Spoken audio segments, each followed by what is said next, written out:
Baru sehari setelah menjabat, Presiden Donald Trump mengumumkan rencana untuk mengenakan tarif 25% pada semua impor dari Kanada, yang berlaku mulai 1 Februari tahun 2025.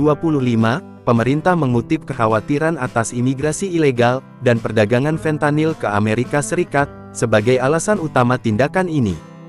Juru bicara Caroline Leavitt menekankan bahwa tarif akan tetap berlaku sampai masalah ini ditangani oleh Kanada. Selain itu, pemerintah telah menyatakan keinginan untuk memberikan insentif bagi manufaktur dalam negeri dan mengurangi ketergantungan pada impor asing dengan mengenakan tarif. Tujuannya adalah mendorong perusahaan untuk merelokasi produksi ke Amerika Serikat dan memperkuat ekonomi nasional.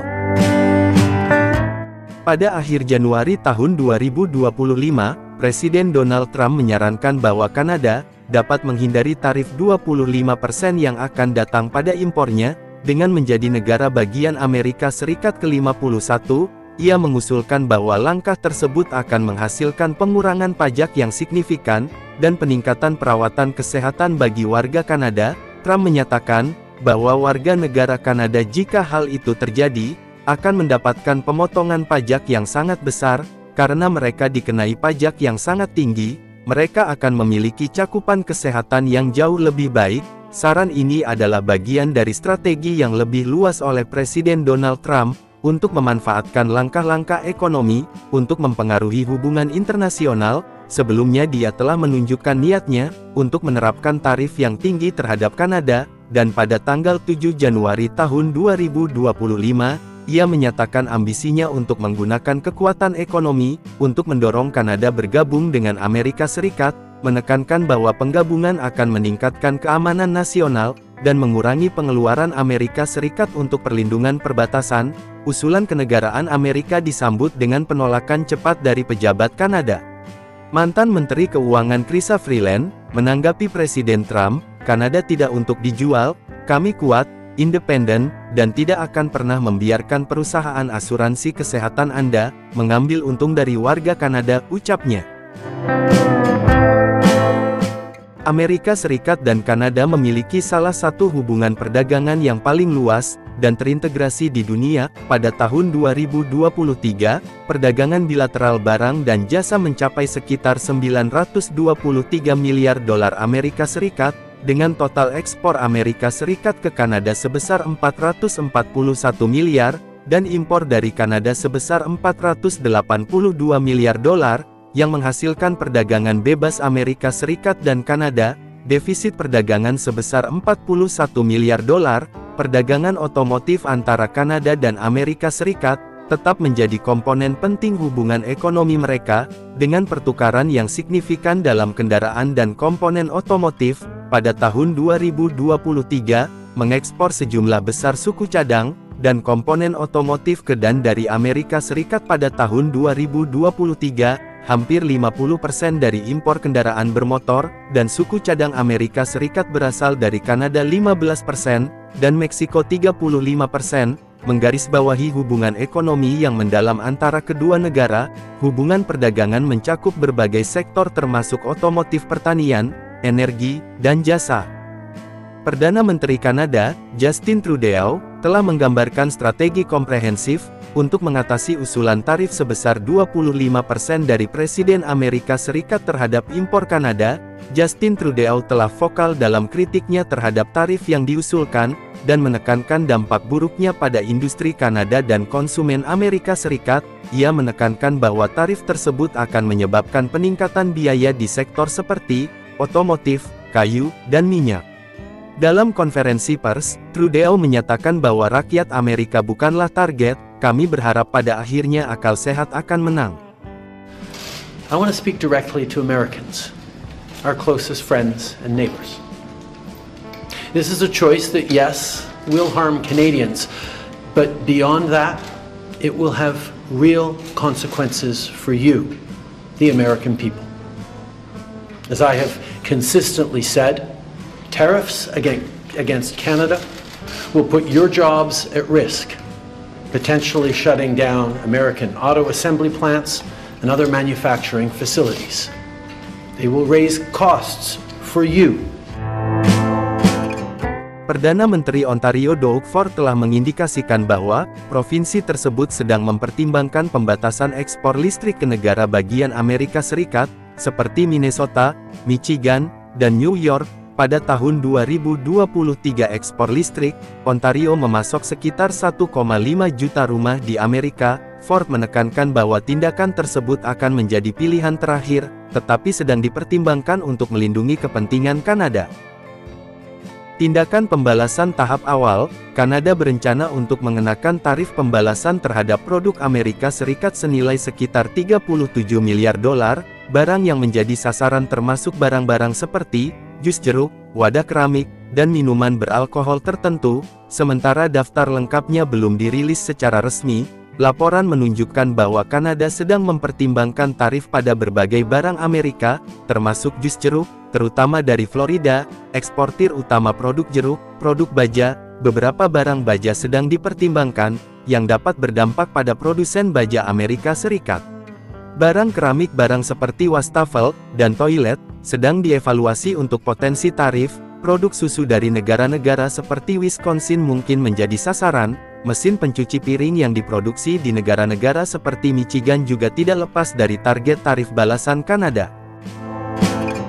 Perdana Menteri Ontario Doug Ford telah menyerukan pemilihan umum dadakan pada tanggal 27 Februari tahun 2025 untuk mencari mandat yang kuat untuk melawan tarif Amerika Serikat yang diusulkan. Ford memperingatkan bahwa tarif ini dapat berdampak buruk pada ekonomi Ontario dan mengakibatkan hilangnya banyak lapangan pekerjaan. Ia mencari dukungan pemilih untuk menerapkan langkah-langkah termasuk tarif pembalasan atas barang-barang Amerika, dan menghilangkan alkohol buatan Amerika Serikat dari rak-rak, untuk melindungi kepentingan provinsi tersebut.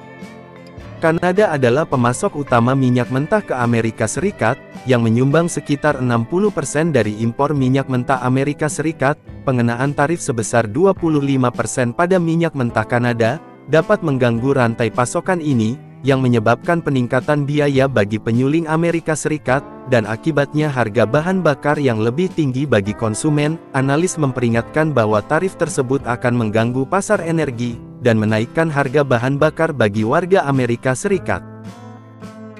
Amerika mengimpor sejumlah besar produk pertanian dari Kanada, termasuk daging sapi senilai hampir 3 miliar dolar setiap tahunnya. Tarif yang diusulkan dapat menyebabkan harga barang-barang ini lebih tinggi di pasar Amerika Serikat.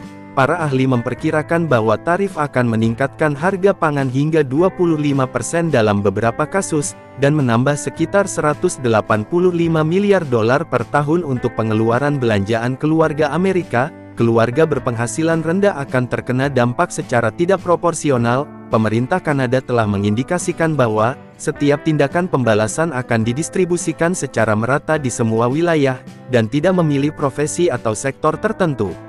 Menteri Energi dan Sumber Daya Alam Jonathan Wilkinson menekankan bahwa respon Kanada akan memprioritaskan dampak pada kepentingan Amerika dibandingkan kepentingan Kanada, tanpa berdampak secara tidak proporsional pada satu sektor atau kawasan. Jika Amerika Serikat melanjutkan penerapan tarifnya, Kanada siap memperluas tindakan pembalasannya hingga berdampak pada produk-produk Amerika Serikat senilai hingga 110 miliar dolar. Eskalasi ini bertujuan untuk memberikan tekanan ekonomi yang signifikan sebagai respon terhadap tindakan Amerika Serikat.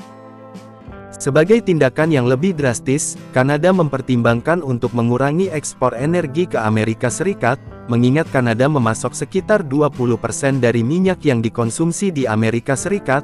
Tindakan ini dapat memiliki implikasi substansial bagi pasar energi Amerika, namun hal ini telah memicu perdebatan di antara para pemimpin provinsi Kanada. Misalnya Perdana Menteri Alberta Danielle Smith menentang pengurangan ekspor minyak dengan alasan potensi kerugian ekonomi bagi provinsi tersebut. Kolaborasi dan diplomasi internasional.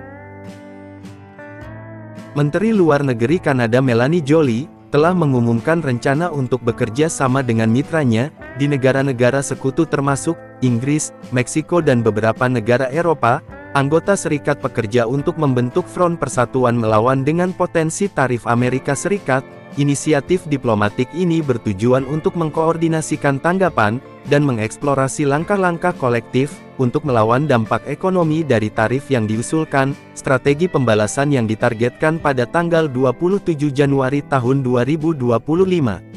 Mantan Menteri Keuangan Chrystia, yang mencalonkan diri untuk menggantikan Justin Trudeau sebagai Perdana Menteri Kanada, mengusulkan daftar pembalasan yang menargetkan barang-barang Amerika Serikat, sebagai tanggapan atas potensi tarif 25% pada produk-produk Kanada oleh Presiden Donald Trump.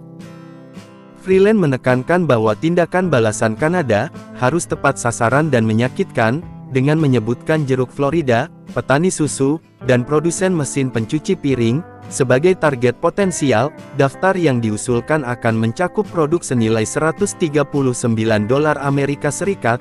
Dia juga mengusulkan pelarangan perusahaan Amerika untuk mengajukan penawaran pada kontrak pengadaan federal Kanada dan mengadakan KTT internasional untuk mengoordinasikan tanggapan terhadap tantangan komunikasi publik dan advokasi. Perdana Menteri Justin Trudeau telah secara aktif mengkomunikasikan posisi Kanada dengan menekankan bahwa tarif Amerika Serikat akan menyebabkan peningkatan biaya bagi konsumen Amerika dan mengganggu rantai pasokan penting. Ia telah menyoroti hubungan ekonomi yang mendalam antara kedua negara dan manfaat bersama dari menjaga hubungan yang terbuka. Langkah-langkah ini mencerminkan pendekatan multifase Kanada untuk mengatasi potensi pengenaan tarif Amerika Serikat dengan menyeimbangkan tindakan balasan ekonomi langsung dengan upaya diplomatik dan komunikasi strategis. Perjanjian Amerika Serikat, Meksiko, dan Kanada yang sebelumnya adalah perjanjian perdagangan komprehensif yang menggantikan perjanjian perdagangan bebas Amerika Utara USMCA, yang dirancang untuk mendorong perdagangan bebas di antara ketiga negara dengan mengurangi atau menghilangkan tarif, dan mendorong integrasi ekonomi. Ketentuan utama USMCA meliputi akses pasar. Perjanjian ini memastikan akses istimewa untuk barang dan jasa yang diperdagangkan antara Amerika Serikat, Meksiko, dan Kanada, yang bertujuan untuk memfasilitasi perdagangan lintas batas yang lebih lancar dan efisien. Namun tak disangka setelah kemenangan kembali, Donald Trump justru mengancam akan mengenakan tarif kepada Kanada. Amerika seakan melupakan perjanjian perdagangan antara ketiga negara yang membuat hubungan Kanada dan Amerika semakin renggang.